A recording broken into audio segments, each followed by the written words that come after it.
ជំរាបសួរបងប្អូនទាំងគ្នាជួបជាមួយនឹងខ្ញុំទៀតហើយថ្ងៃនេះមកឆាម្សៅទៀតហើយតែអាចបានឆាសាច់ទេបងប្អូនចាសាច់ក៏ឆាដែរតែភ្លេចនឹងប្រាប់បងប្អូនថាឆាសាច់ផងនិងលាយជាមួយប្រហិតត្រីឆ្លាតបងប្អូនអើយចាបងប្អូនណាខ្លះដែលធ្លាប់ឆាជាមួយប្រហិតត្រីឆ្លាតអីនិយាយអត់ចង់ច្បាស់ទេបងប្អូនចាកាត់មកជាកូនខ្មែរដែរក៏គេថាតិចលើហើយបងប្អូនចាបងប្អូនអរគ្នានៅក្នុង YouTube ព្រោះអីខ្ញុំថ្ងៃនេះគឺខ្ញុំឆាជាមួយសាច់ជ្រូកបន្តិចហើយនឹងជាមួយប្រហិតត្រីឆ្លាតឆាមីសួរតែម្ដងបងប្អូនចា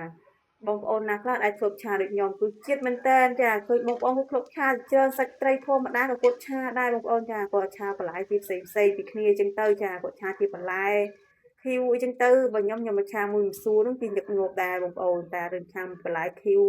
ឆាបងព្រះព្រៅជាមួយត្រីសាច់ប្រហិតត្រីឆ្លាតអីគឺខ្ញុំអត់ទាន់ឆាណាបងប្អូនចាំមានលើក្រោយគឺខ្ញុំឆាគ្រឿងរបៀបឆាក្តៅជាមួយសាច់ប្រហិតត្រីឆ្លាតបងព្រះព្រៅអីម្ដងឲ្យបងប្អូនមើលអីអញ្ចឹងបងប្អូនចា